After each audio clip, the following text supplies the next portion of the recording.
Welcome back to Jamuna's cooking diaries.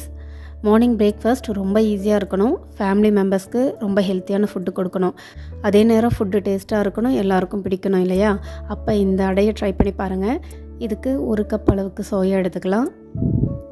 இதை சுடு தண்ணியில் சேர்த்து ஒரு 10 நிமிஷத்துக்கு அப்படியே விட்டுடலாம். இப்போ சோயா எல்லாம் நல்லா சாஃப்டாக உப்பி இருக்கும்.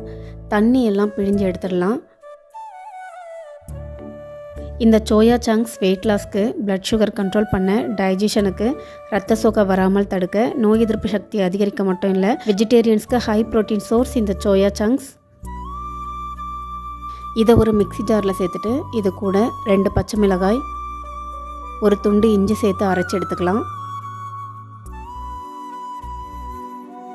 இது கூட பொடியாக நறுக்கின ஒரு வெங்காயம், துருவின ஒரு கேரட், துருவின ஒரு பீட்ரூட், 1 டீஸ்பூன் ஜீரகம், 1 டீஸ்பூன் மிளகு. மிளகு வந்து 1 பாதிமாக தட்டி சேர்த்துக்கலாம். முழுசாக போட்டால் எடுத்து வச்சுடுவாங்க, சாப்பிட மாட்டாங்க. அப்புறம் தேவையான அளவு உப்பு, கொத்தமல்லி தழை, 1 கப் ராகி மாவு சேர்த்துக்கலாம். இப்போ இது எல்லாத்தையும் நல்லா கலந்து விட்டுட்டு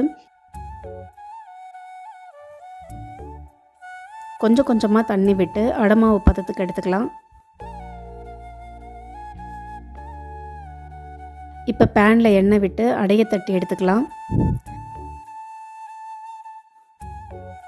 வாழை இலை இருந்தால் அதில் கொஞ்சம் எண்ணெயை தடவிட்டு அதில் கூட தட்டி எடுத்துக்கலாம்.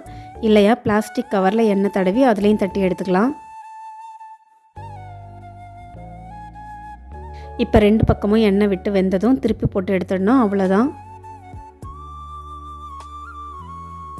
இந்த ராகி மாவில் இருக்கிற ஆன்டி ஆக்சிடென்ட் நோய் எதிர்ப்பு சக்திக்கும், பாஸ்பரஸ் எலும்பு தசை வலிமைக்கும், ஃபைபர் ஜீரண சக்திக்கும், இரும்பு சத்து ரத்த சோகையை தடுக்கவும், கால்சியம் எலும்பு பற்கள் வலிமைக்கும் ரொம்ப யூஸ்ஃபுல்லாக இருக்கும். இந்த ரெசிபியை ட்ரை பண்ணி பாருங்கள். அப்படியே சேனலை சப்ஸ்கிரைப் பண்ணி லைக் போட்டு சப்போர்ட் பண்ணுங்கள். இது போல் வேறொரு ரெசிபி வீடியோவில் பார்க்கலாம். நன்றி.